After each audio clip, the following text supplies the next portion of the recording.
Hello and welcome to October 2025's edition of What the Heck is Going On in the Denver housing market. Every single month, I like to do a market update video where I just break down and simplify exactly what is going on in our market so you know how to win whether you are buying or selling. And I also will give you an idea of where I think our market's going to go the rest of the year because the final few months of the year is always really interesting here in Denver. So when most people, by the way, my name is Tori Drake. I'm a local Denver real estate agent. I lead the Tori Drake real estate team. I'm in the top 3% of real estate agents here in the greater metro area of Denver. So I like to think I've got a pretty good idea of what's going on in the market. Now, let's talk about pricing. Most people are really interested on pricing, what's happened with our prices when they're thinking about a market update. So if we compare to where our prices are just last month, so what's happened in a month, our prices have gone down like 0.5%. I would honestly call that breaking even and almost pretty much negligible because every month housing prices go up, they go down, they stay flat, they fluctuate monthly. So I when it comes to price and to get an idea of what's going on in the market, I really like to look at it over a year horizon because that gives you a much better idea of what's actually going on in our market. And I know a lot of people won't believe this, but keep in mind, I get my numbers from the Denver Metro Association of Realtors, so they probably know what's going on in the market. And our pricing across the board is actually up 2.5% compared to October 2024.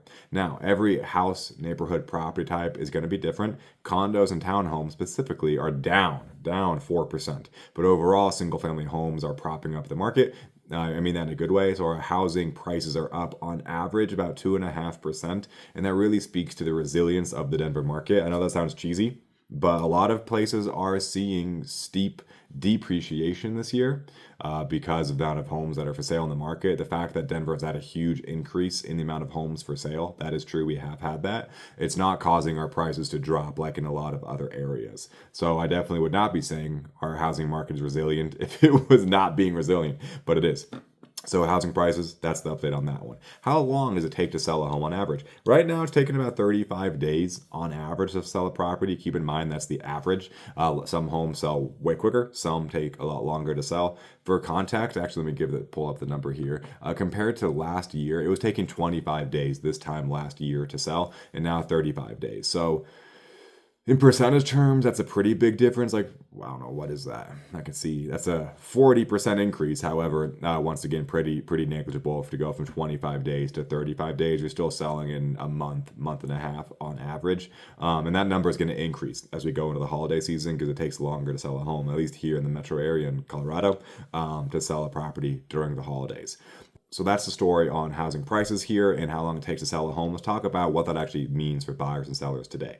If you're a seller, it's really important because there's so many homes for sale right now to price against what is currently on the market right now. Compare yourself to what's on the market for sale, not what sold 3 months ago. It doesn't really matter if a house just like yours sold 3 months, 6 months ago for 800K if there's a few houses similar to yours right now that are for sale for 775. We need to more be competitive with what's on the market for sale right now because that's what you're actually competing against. So be in mind with that, keep that in mind for sellers, and keep in mind, sellers, that it's not what it was the past few years ago when we had no homes on the market. We have a lot more homes. We have 300% more homes for sale than we did during the COVID times. Only 20% compared to last year, but 300% more than COVID times. We're definitely not in COVID times anymore. Buyers, you have a lot of options to choose from right now. 300% more than a few years ago and 20% more than last year. What that means for you is you most likely have negotiating power to leverage for either negotiating price, help with closing costs, inspection repairs, or all of the above. Keep in mind the best of the best homes are still selling really quickly, which is why the average days is 35 days. So get out there and see the best of the best homes really quickly. But if a home has been sitting on the market for a few weeks, you very likely have some negotiating power. Lastly, where are we going to go the last few months of the year and January, February? So October, November, December, probably not going to surprise anybody. Those are our slowest months. However, doesn't mean it's a bad time to sell or buy, because here's a fun stat, is the amount of homes that actually make, the percentage of homes that go into contract and actually close are higher during the winter months than spring, because we have more serious buyers and sellers in wintertime. People don't really shop during the winter or sell during the winter unless they really want to. So our percentage of properties that actually close is higher, and it's higher dropouts in spring. So if you have to sell in the winter, it's actually not all that bad. It just might take a little bit longer, and you got to be patient with that. I forgot where I was going to go with the rest of that. Oh, January, February. That's going to be entering January through July is our prime selling season, with March, April, May, springtime being prime.